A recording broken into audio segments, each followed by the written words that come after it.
Good afternoon. Thank you for joining us. Up first, as the wildfire focus turns to Adams Lake, more than 350 are still burning around the province. We'll speak with BC Wildfire for the latest. And on the open line, Taylor Swift is taking her Eras tour to Toronto. Should she come to Vancouver? What would it mean for the city and for fans? We'll ask you on the open line. After 12:30, why are food costs still so high? Are food prices affecting your grocery habits? Let us know what is still affordable, if anything, is out there. I'm Michelle Eliot. This is BC Today.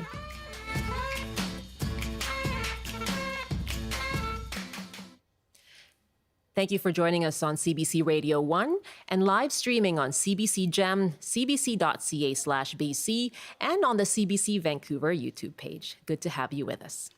First, to the wildfires. The latest evacuation order was issued yesterday for people on 92 properties on the shore of Adams Lake near Kamloops. The Lower East Adams Lake wildfire is considered out of control at about 25 square kilometers as of last night. Evacuees were told to take the Adams Lake ferry, which is the only way in and out for many in the area. They could then travel by road to the reception area in Chase. Heather Lindsay Brown evacuated her home yesterday afternoon, and she spoke to the CBC's Shelley Joyce on Daybreak Kamloops. Here she is describing what happened. The one chopper was fighting the fire up above us, like on our side of the East Adams Lake fire.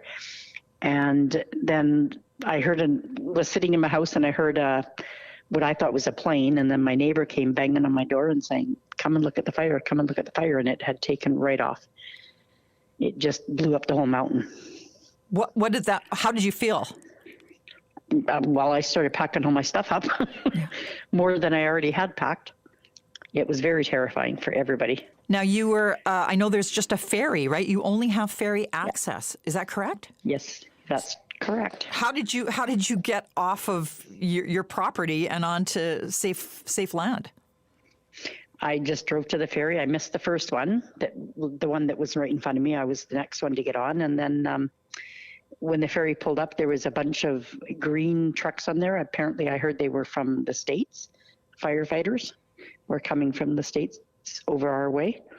And then I got across and the ferry was full. And then there was a whole bunch of other firefighters on the other side of the ferry waiting to come across. Heather, when do you go back? Are you going to go back and take a look at the damage, or what does this feel like as you have to eventually do that? When we can go to the mill and look across from the mill, or up on the road we can look across, like on the forestry road. Yeah. We can go up that way and look across and see what's going on. But yeah, it's a hard call. We're not going to get across the ferry, so. No. What does this mean for you, this area, this property? Well, it's our home. Like, we bought in 1989 and started building our house in 1990, and we moved up there in 2010, and that's our house, right? That's our main residence. And it's sad because you don't know what to take and what to leave behind, and right? But at the end of the day, you take pictures and your papers and hope that your house is still standing when you get home. Heather Lindsay Brown evacuated her home on the shore of Adams Lake yesterday afternoon. She was speaking with the CBC's Shelley Joyce on Daybreak Kamloops. Meanwhile, at least 5 structures are confirmed to have been destroyed by a wildfire at Downton Lake, north of Pemberton. There are more than 350 wildfires burning around the province. And for more on that, we're joined by Erica Berg, a fire information officer with the BC Wildfire Service. Good afternoon, Erica. Thank you for joining us. Good afternoon. Thanks for having me. Can you tell us a little bit, I know you don't have specifics, but a little bit more about that wildfire on the eastern shore of Adams Lake? What should we know? So, as you've likely heard, winds and hot and dry conditions have been growing this fire, challenging suppression efforts of existing active wildfires. When you have those winds shift, or when we have them increase, they can greatly challenge our suppression efforts and even our data in trying to predict how that wildfire will move. So that part is unpredictable. And similarly to the Gun Lake fire north of Pemberton, those fires both were sparked in mid-June, is that right? Mid-July. July 12th and July 13th. And so they were, as I understand it, burning at a low rate, and then suddenly things just escalated? So we have had record-breaking number of wildfires across the province. A lot of those have been we've seen it an early season, right? So we started in May and have continued, right? We've seen starts within now the more southern regions. A lot of our activity was isolated more so to the north, but as of the past few weeks, we've seen that fire hazard shift as conditions have shifted. And so fires that may have been started earlier, a couple weeks ago, that have been more so smoldering, then you see that heightened activity once conditions become more challenging. Like I said, that increased heat, further drying, and some winds.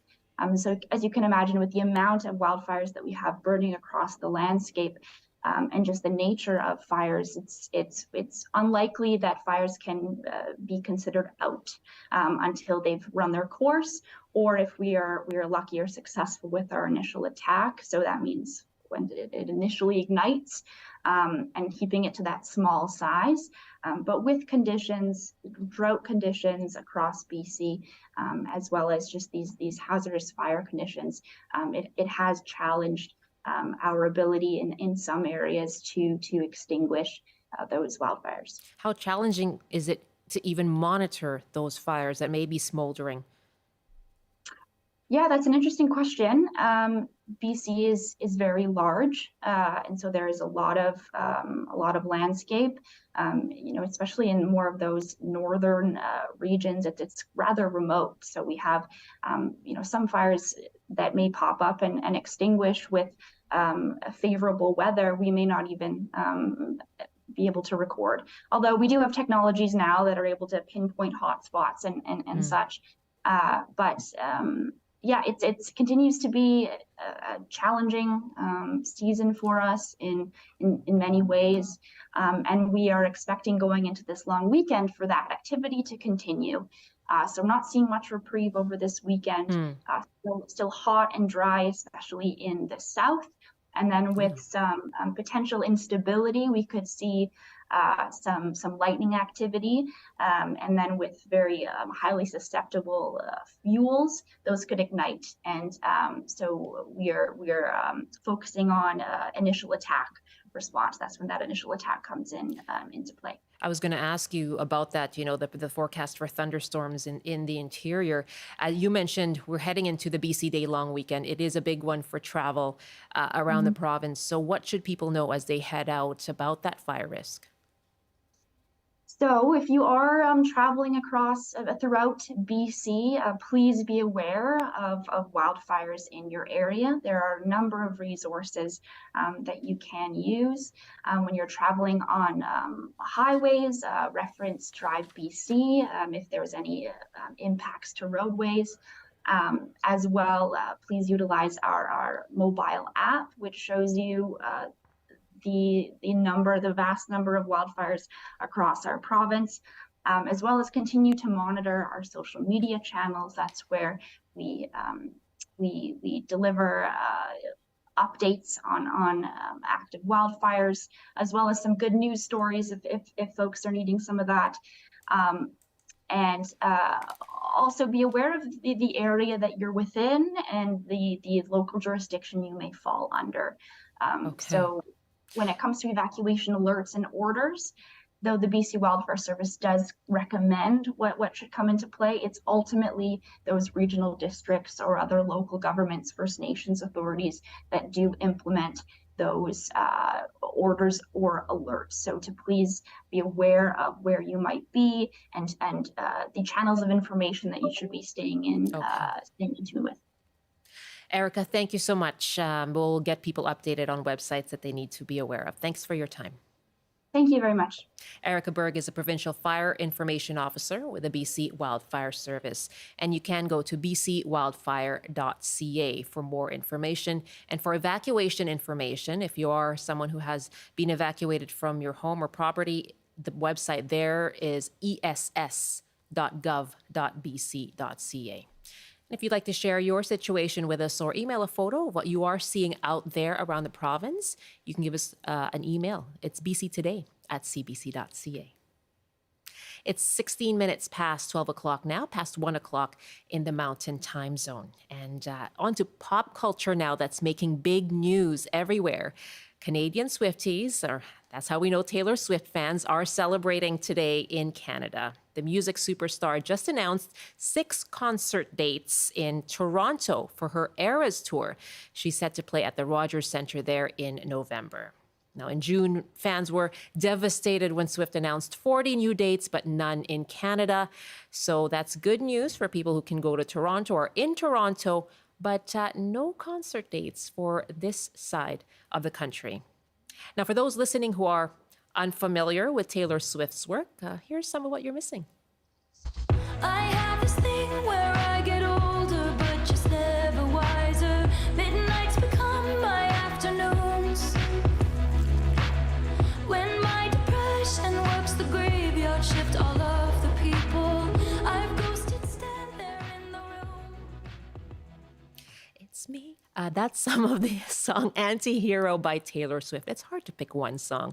Today we are asking you, what would it mean to Vancouver if Taylor Swift were to come here? What do you think that would mean for fans here? What about tourism and the economy? And could you even afford to go, given just how pricey concert tickets can be? You can give us a call, 1-800-825-5950, 604-669-3733, on your cell phone, star or pound 690. You can email us to bctoday@cbc.ca. And for more on this now, we are joined by 2 guests. Here with me in studio is Lisa Christensen, a reporter with CBC's The Early Edition, and she's also a Polaris and Juno Award judge. Hello, Lisa. Hi, Michelle. Welcome to the show. Nice Thank to see you. you. And we're also joined by Kelsey Barnes. She's a pop culture journalist and a frequent contributor to outlets like Nylon Magazine and The Independent. Hello to you, Kelsey. Hi, hello. Thank you for having me. Thank you very much for joining us. I understand you're a Swiftie yourself. I am a very, very big one. So what do you make of this news? Are you registering to go? Oh, absolutely. It's Yeah. already lined up. It's already aligned just to register, so I can't imagine what it's like when the actual tickets go on sale. But yep, all ready to go already. I bet. Do you have any word on how much tickets might be going for? I'm assuming it's going to be similar in proximity to the American dates, which I think started at around 47, then it goes all the way up to about 500 or so. Okay. All right. That's a little daunting, I have to say, the top end of that. But of course, no Yeah. surprise given how pricey concert tickets have been. Lisa, what about for you? I mean, you are a fan of all sorts of music. I know you well. And so what is your reaction? What was your reaction this morning when you heard Taylor Swift announcing Toronto dates? Well, I think it's like the same as most probably Taylor Swift fans or anyone else. It's like, yes, Canada. Oh, only Toronto. Yeah. Not to take away from Toronto fans at all. I mean, I imagine, are you only going to one show or are you going to go to like 3? So I'm going to try to at least go to the first and the last. Okay. Oh, yeah. is that a thing, going to more than one concert? Oh, I know some people that will go to a whole run. Oh, my yeah, goodness. of shows. I'm sure there are people that are planning that. Why? I've already seen it 4 times. You've already seen it. Okay, can you just explain to us? I mean, I love her music. My daughter is a big Swiftie. But for people who don't follow her or just perhaps are kind of watching from the sidelines, why is Taylor Swift such a big deal? It's just the production of this tour in comparison to previous tours. I've gone to every other tour that she's ever done, and the production is just absolutely insane. Depending on where you sit, you see different things, which is really, really cool. Sometimes I've been on the floor and I see things that I wasn't able to see when I was in the 100. So I think that also is kind of why a lot of fans are kind of going to a bunch of dates. Okay, but at the same time, I mean, up to $500 for a ticket. Yeah. How do you put this in the context of how much more costly everything has been, but concert tickets? Well, it's simple economics, isn't it? I mean, people are going to spend this money. There is going to be no shortage of people purchasing the tickets. Wow. So I'm not really surprised. I think they could charge whatever they need. And of course, that's probably not even taking into account all the VIP seating and all of the other things you Merchandise, can do. if you- I heard that the merchandise lines were about 3 hours long.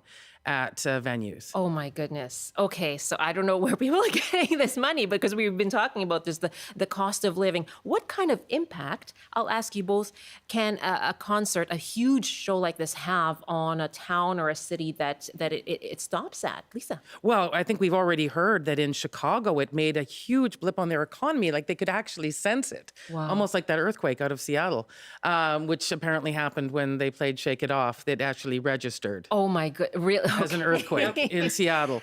But yeah, I think that the different cities have noticed this. All of a sudden, all the hotel rooms are booked up, all the restaurants are booked up. Yeah. So I'm not really surprised that politicians are begging her to please come to our city. As we have seen from Prime Minister Justin Trudeau, from the culture minister here as well in BC, yes, come and generate this our economy, right? To fuel our economy. What is your observation about the kind of impact, I guess, that the music industry and someone as huge as Taylor Swift can have on a city, Kelsey?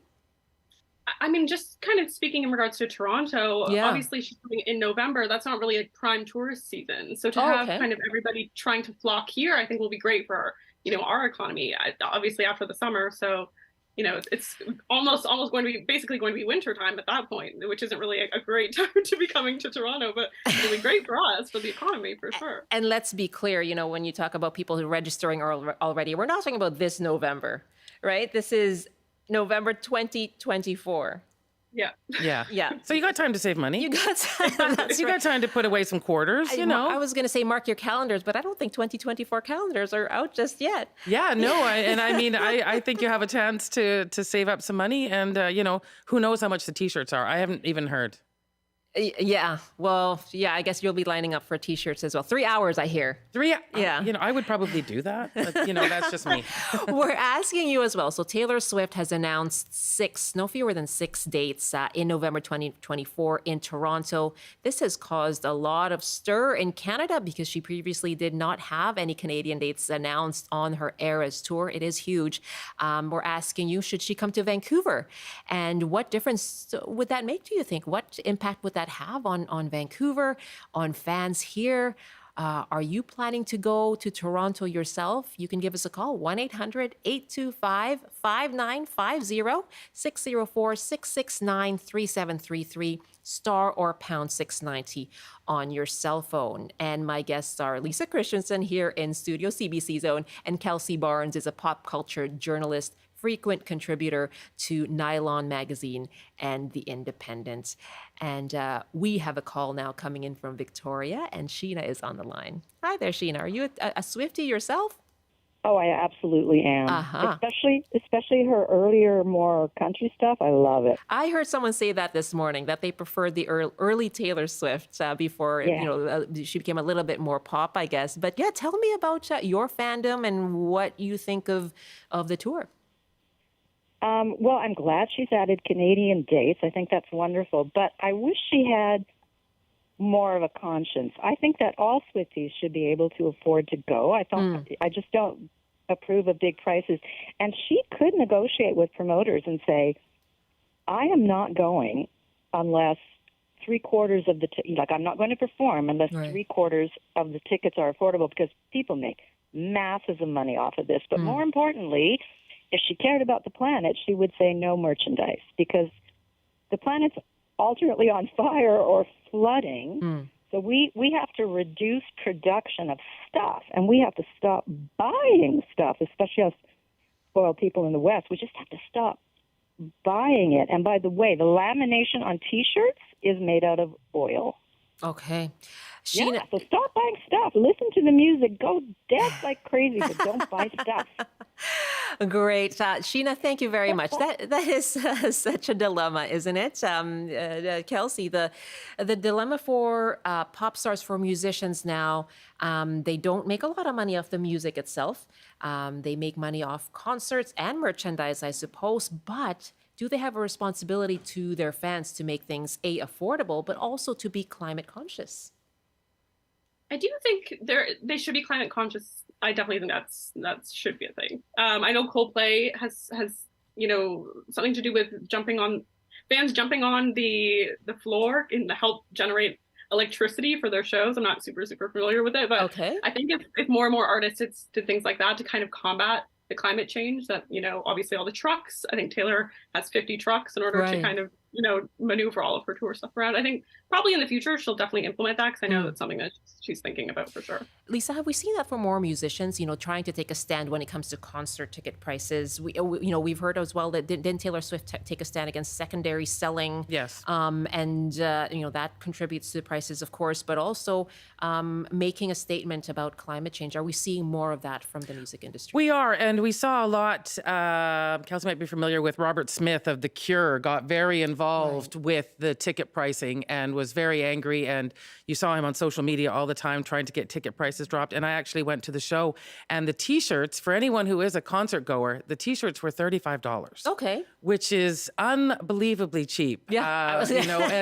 And he made an effort of saying, no, I want to have some inexpensive merchandise for my fans to have. So I do think there is an opportunity for that. Not everyone takes it, but it was nice to see it happening. What role does touring play to make a musician successful? You were talking about a superstar right now, but even for lesser known musicians, just people struggling in the industry, what role does in-person performing play in their livelihood?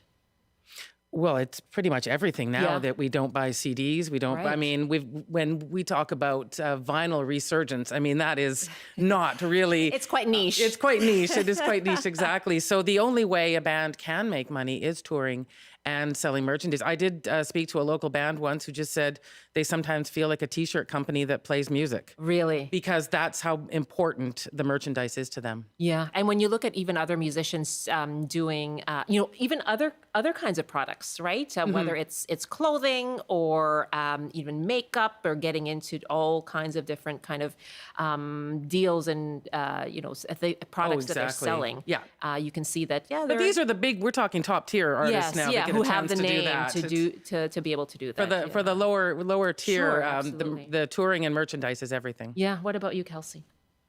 I do know, just in regards to the merchandise and kind of sustainability, I do know there's an artist named Holly Humberstone, and she was encouraging fans to like bring in their own T-shirts and getting things like printed on that, which I thought was really, really cool. Basically at her shows as a way to, she's not, getting all of these T-shirts made, and some of them might end up in a landfill because they're not being sold. Yeah. I thought that was a great move in regards to sustainability and kind of keeping things, a little bit cheaper for fans. What kind of signal does the Eras tour send, I guess, in terms of the future of shows? Like this kind of big, huge production performance that we're seeing, and we've seen it from Beyonce and things like what is the future of concerts, do you think, based on what we're seeing from Taylor Swift?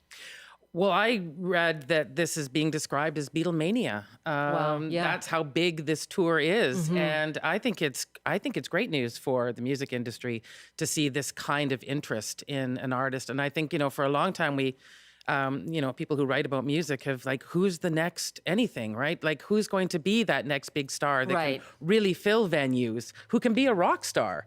It's harder and harder, and now we have the answer: Taylor Swift. Yes, she is. She's a god, I think, to some people. Yes. Isn't she? I think we know. We're right here. Lisa is joining us from Rossland now to talk about Taylor Swift. Linda is on the line. Hi, Linda. Hey there, Michelle. How are you? I am well. And are you a fan of Taylor Swift? Well, I am a fan, and I say to my family that Taylor Swift really is the new Madonna. She has recreated herself so many times, just like Madonna did in the old days. Although, I have to say, Taylor actually writes her own music, so, I mean, she is a phenomenon. She's a very talented musician and songwriter for sure. Have you ever seen her in concert? Well, let me just tell you the story of my husband and my son. Okay. I have an 18-year-old Swiftie son, and I happen to be in Calgary, and my son asked my husband, can I take the car and drive to Seattle and stand in the parking lot to listen to the concert? My husband, he's like, why don't I drive? So they all had to work on Saturday till 6. Marcus and his two friends got in the truck. They drove to Seattle. But here's the most amazing part of the story. Our friend Grace, who is in the truck as well, they're all dancing around, waiting for the concert to start. And these two girls see her sitting alone, and they say, listen, we have an extra ticket. Do you want to go into the concert? So Grace, who only went to see it in the parking lot, got to go in and see Taylor Swift on Sunday night for free. Oh my God. Wow. They gave the ticket to her for free? Yep. Oh my goodness. These girls actually had 2 spare tickets, but they'd already given one away to another girl who was desperate. But yeah, so here we are from Roslyn, 7-hour drive. They watched the concert. Grace got to go in. Great. 1 a.m, they arrive at some motel on some highway, and they arrive home on Monday afternoon. Oh my goodness. Can I ask though, was your son disappointed that he wasn't invited in? I thought that too, but no, he was super excited. He was And happy to be in the traded- parking lot. What's that? He was happy to be in the parking lot. Oh my gosh, he was just so happy to be there, and he traded bracelets Oh. with like all kinds of strangers and danced with all kinds of strangers. Yeah, it is quite a phenomenon, this Taylor Swift thing. So yes, we are in line for Tuesday. We actually have, this is the embarrassing thing for me because we do work on a budget, but we got up in the middle of the night last week and got 4 tickets for the show in Paris as well. So I don't know what we're going to do. And this is not just for the parking lot. This is to actually go. Oh, this is to go in. Yeah. Oh my In Paris. goodness, Linda. Your son is going to be a very happy and very grateful son, I think, hey? And very poor. Yeah. Get him to get a summer job, perhaps. Oh, he has. Oh, yeah. No, this will all be funded by him. So I'm quite good. proud of him for Okay. figuring out how he's going to be able Wow. to do it. He's going to have to learn because it's- Priorities are always amazing. yeah. Well, okay, so it's going to be costly, but what a lovely family experience for you all, right? Oh, totally. And you know what? If of any concert that I would be interested in attending, Taylor Swift is one of those concerts. Wow. I mean, it's totally accessible music for all generations, right? Yeah. Like Yeah. her music is great for my husband and I, but it's also great for 6-year-olds and my 18-year-old, right? I don't have to worry about censoring any lyrics or, And as you just pointed out, there's a real community. Just in the parking lot, he was able to meet all of these folks, right? Yeah. Oh, Yeah. yeah. And they're all one entity, right? It kind of, I'm not old enough for this, but it's probably like it was when the Beatles came to North America. You just said Right? it's Yeah. Beatlemania. Yeah. It was all those people were there for one thing. And she really has delivered. That's the other thing, right? Linda, She's so delivered a fantastic you're going to be in line. Did you say on Tuesday? Is that when registration is? Well, it just says on the Ticketmaster site, we'll get more information on Tuesday. Okay, I guess you're on the edge of your seat for that then. On the edge of my wallet. How about we do that? That's where your son's budget comes in. Exactly. Good luck to you. Thank you so much. I loved hearing your story. We loved That's your call. amazing. Oh, thank you so much. And you. congratulations to our friend Grace for getting in for free. Go, Grace. All right. Lucky Grace. Thank you very much, Linda. I'll wrap up quickly with you, Lisa. Yeah, that community that she That's, and her I think, son a big faced. part. When you see the live footage from people in the crowd, they are Fandom is having the different now, yeah. best time together, singing along together. I think that's what the live experience is about. Yeah. It's being with other people who feel the same way you do. Yeah, you can trade bracelets and all of that. Yep. You have that to look forward to if you are able to get to 1 or 2 or 3 shows there, Kelsey. Fingers crossed. Tuesday, apparently, is when you get more information. Thanks so much to both of you. My pleasure. That is Lisa Christensen, a reporter with CBC's The Early Edition, also a Polaris and Juno judge. And Kelsey Barnes is a pop culture columnist, a journalist, and frequent contributor to outlets like Nylon Magazine and The Independent. It is now 12:35, 1:35 in the Mountain Time Zone. You're with BC Today here on CBC Radio 1. And we're live streaming as well on CBC Gem, on cbc.ca/BC, and on YouTube on the CBC Vancouver page. And coming up in about 5 minutes from now, we're going to keep talking about the cost of things, and this time it'll be the cost of food. And we'll ask you what grocery shopping is like for you, and if you have found affordable options. We'll have that conversation right after this CBC News Update.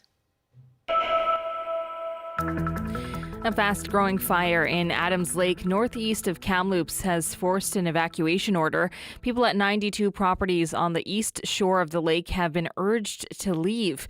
The lower East Adams Lake wildfire is estimated to be around 25 square kilometers in size. The out-of-control fire was started by lightning and is one of over 350 fires burning in this province. And members of the union representing 7,400 dock workers are voting today and tomorrow on a deal that could bring an end to BC's port labor dispute. The International Longshore and Warehouse Union Canada held a meeting yesterday to discuss the latest deal. Voting is scheduled to end Friday at 6 p.m. Now we'll look at your BC weather forecast for the North Coast today. Mostly sunny conditions, highs of 18. The Peace region, partly cloudy with a chance of showers and highs of 19 there. A central interior, a mix of sun and cloud today, highs of 24 for the Boundary and Kootenay regions, sunny and 30 for the Okanagan and Southern Interior, sunny and 32 degrees. And for Metro Vancouver, Greater Victoria and the Fraser Valley, mainly sunny today, highs of 26 degrees. Michelle? Taranjeet, thank you very much. I don't know if you are a fan of Taylor Swift. I like some of her music. Yeah, that's how I feel. Good. I like pretty much all of her music. I think there's just specific songs I like on each album. Okay. So I build my own little playlist. Oh, you have a Taylor Swift playlist. Sure. That's it. You're a secret Swiftie, admit it. I sometimes. Why is it hard to admit? No, I'm just joking. I think most of her, I think I liked folklore and then I kind of get into it during the pandemic. And then I like some of the re-recorded the Taylor's songs. version. Yeah, Taylor's I like version All of Too Well, the everything. 10-minute version. Well, good for her for I'll coming admit out with that, those yeah. two, right? Great. Yeah, I know my daughter is a big fan. She's of Taylor Swift. Yeah. But I don't know if we can actually afford to go to a concert. Yeah, me neither. It's a little too much. Apparently people go 1, 2, 3. Yeah. They're big fans. They're that committed. That's commitment if I ever saw it. Dedication. Yeah, that's not you and me. I know it's you. You'll admit it one day. Taranjeet, thanks so Michelle. much. That's Taranjeet Parmar in the CBC Vancouver newsroom. Welcome back. You're with BC Today here on CBC Radio 1. We're live streaming as well on CBC Gem, cbc.ca/BC, and on the CBC Vancouver YouTube page. We're going to keep talking about costs now. And when you are at the grocery store, do you find yourself bracing yourself and holding your breath as you wait for that cashier to ring up the total?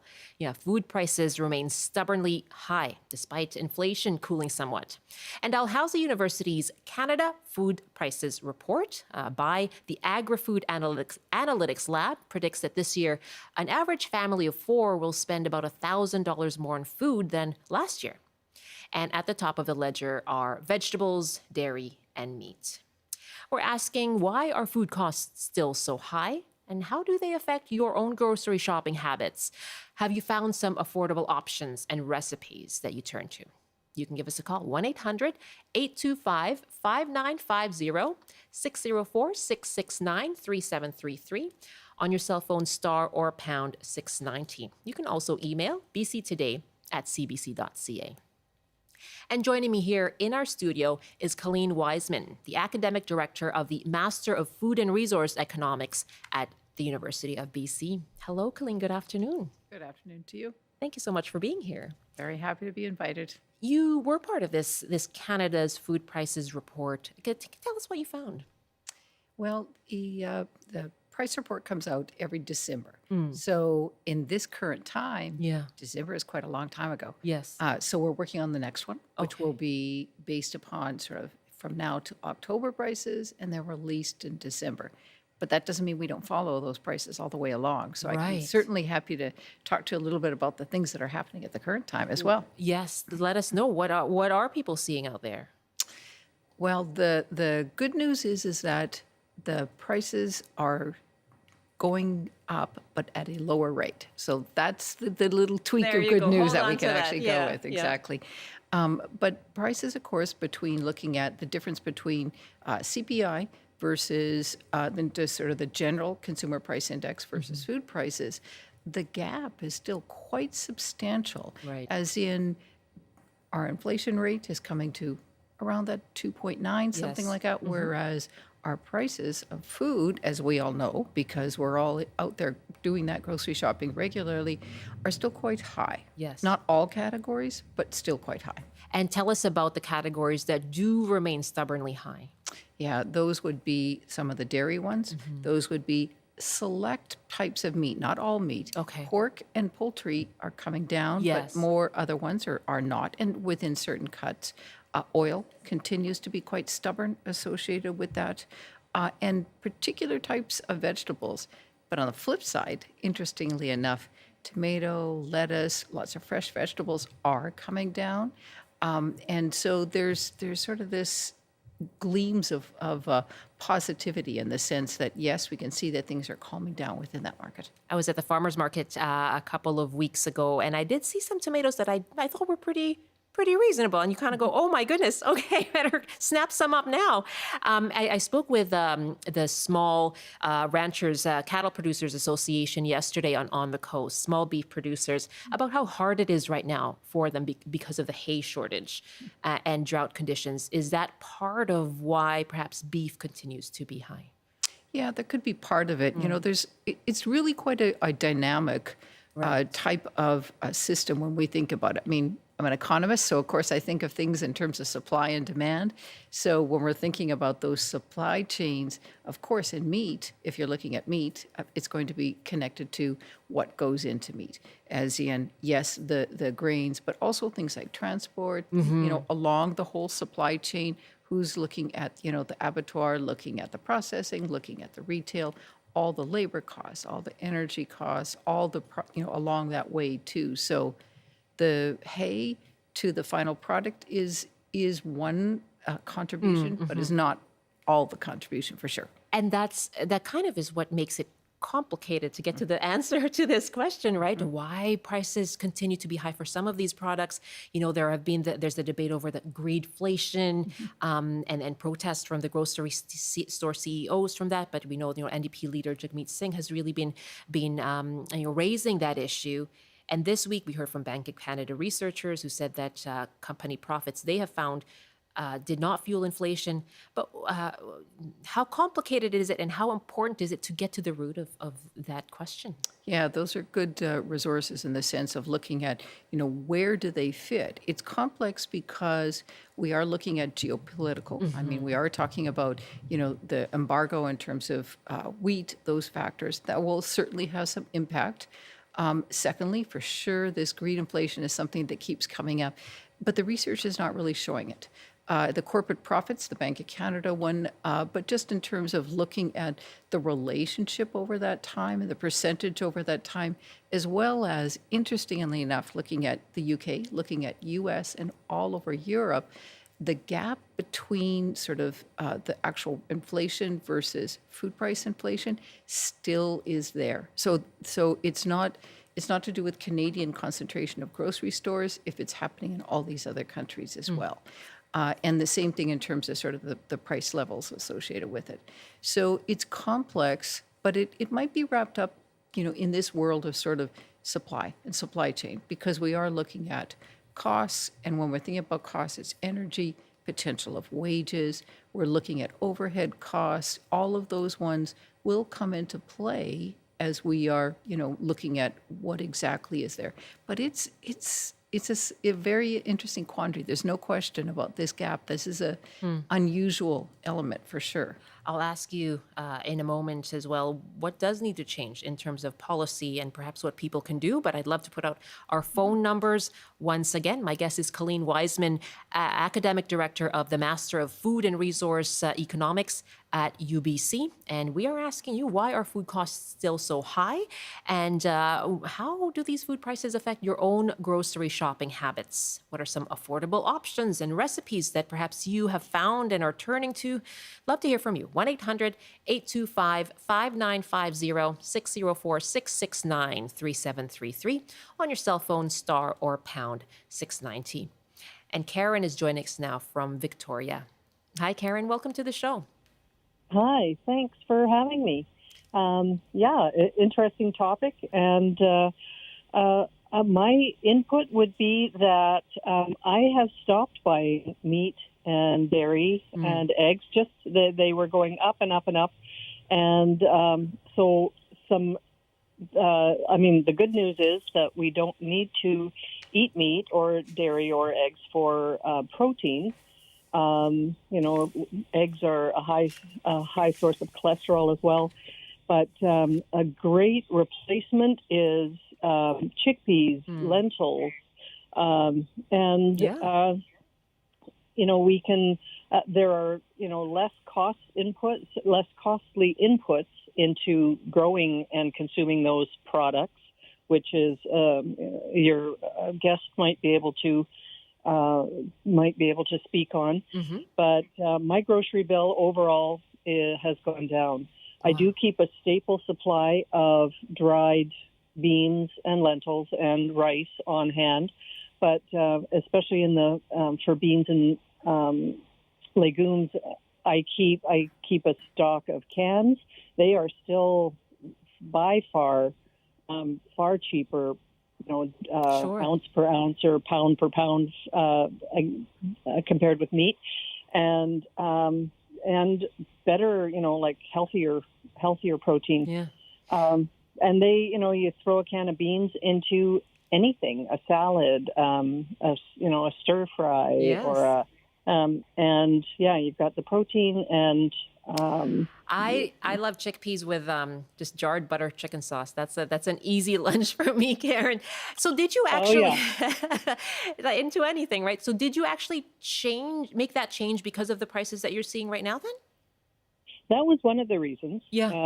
Certainly. And I grow what I can. I'm fortunate to have a house, and I have it was one of the first things when I moved into my house is put a vegetable garden in. Oh, lovely. And so, that has really helped. And, I mean, for instance, right now I have a German plum cake because I have golden plums in excess. So wonderful. German plum cake with plant-based margarine, and instead of eggs, I use applesauce and mashed ripe banana. And no cholesterol, and it still has the sugar, but it's still incredibly delicious. It sounds delicious to me. Karen, thank you so much. Really good points there. Okay. Take care. Did you want to comment a little bit, I guess, on some of what she said there? Yes, eggs. I feel like every time I go to the grocery store, I'm just gobsmacked by the prices of eggs. But she talked there about, the economy of switching to legumes and chickpeas and things like that, and lentils. Yeah, I think that like we were talking about before in terms of categories, I think it's important not to just say all meats, because there are actually some that are coming down relatively strong. Like I said, the poultry, some of the turkey, as well as pork, and oddly enough, ham. So whether these are anomalies for now, but I think what it boils down to is that shoppers, it does put an onus on them, and I know it's extra effort, but there are deals to be had there. Right. That we can go out, we can take a look at, whether it be the sales or, there's lots of apps to be able to, the COVID has pushed us into this world of using our phones for lots of things. So this is another one. Going into those apps, taking a look at where are the coupons, where are the sales, what's on special, what's coming down. So I think that there are some potential that people can have in terms of, sales. So meats, absolutely right, though, that the bakery is high, the oil is high. Some odd things like potatoes have been high recently. Yes. But like we said, tomatoes, lettuce, pasta is a beautiful one in terms of sort of, nice fundamental. You get a lot of value associated with it. So, it has to do with sort of picking and choosing and taking that time, which is tough to do if you have a family, but still you can get some good returns. You're right about potatoes. I buy many potatoes, and I don't know, shrinkflation or what, but they are more many than they have been in the past. But I also have found that I look for the sales where you can buy 3 of something for cheaper, and then I've stocked up for a little bit, and perhaps my next grocery bill will be cheaper. And we have someone actually has some tips now on looking for sales. Our numbers again, 1-800-825-5950, 604-669-3733 on your cell phone, star or pound 690, asking you how have grocery prices affected your own shopping habits, and if you have found affordable options, we would love to hear from you. Joan is calling us from Nanaimo on the island. Hi, Joan. Hello. Thanks so much for calling. Tell us about your own shopping habits. It has changed in the way that I look on flyers of all stores, the grocery stores, and what I need, like if I need vegetables or butter or anything that I would need, I wait until they come on sale, and then when they do come on sale, I'll go out and get them. And right. on the island in Nanaimo, they have quality foods. They have 50% or half price items every day, and they change it up. So I would, if I 50%, wow. That's half price that I need. If I need butter or if I need vegetables, like they do lots of vegetables and other items that I need, because I don't buy junk food. I don't go out and eat fast food restaurants. And I always look for, and the one discouraging, like I go through the flyers every week when it comes into the newspaper. Same here, yeah. What is so discouraging in the grocery aisle, or what do they call it, the grocery segment, at least 90% is soda pops, like soda drinks, and chips and things like that.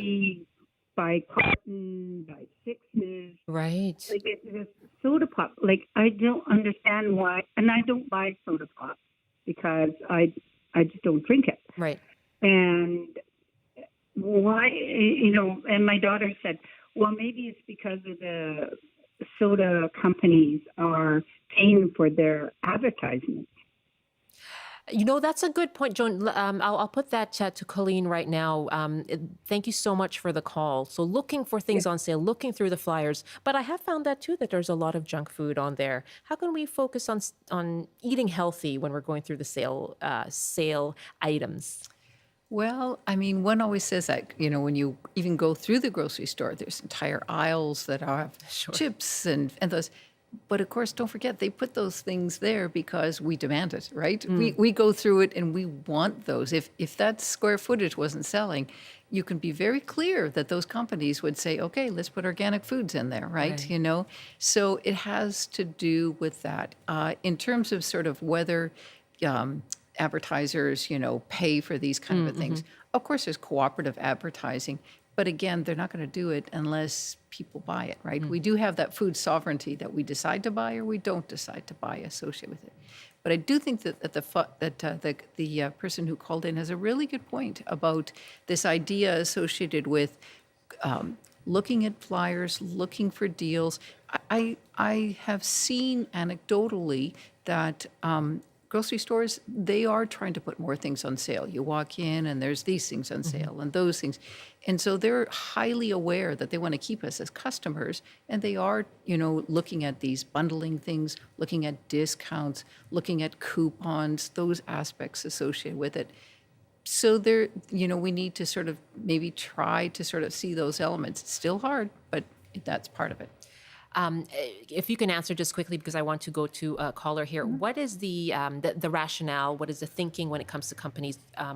When it comes to what is the thinking of companies when it comes to flyers? Like how do they decide? And grocery stores, from their perspective, what is the benefit to them?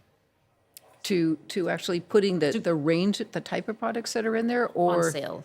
Yeah. Oh, it's just simply customer loyalty and customer draw, right? The idea of putting certain products that draw people in at the beginning, and then having sort of a wide range of products available, so that people say, "Oh, it's not just potato chips on sale. There's a bunch of other things." So we decide to go into it. Okay, draw you in. Draw you in, customer loyalty. Let's go to Bonnie in Nelson now. Hi, Bonnie. Did you want to share some tips? Yes, I do. I'm from the city, and my husband and my late husband and I were both in the city.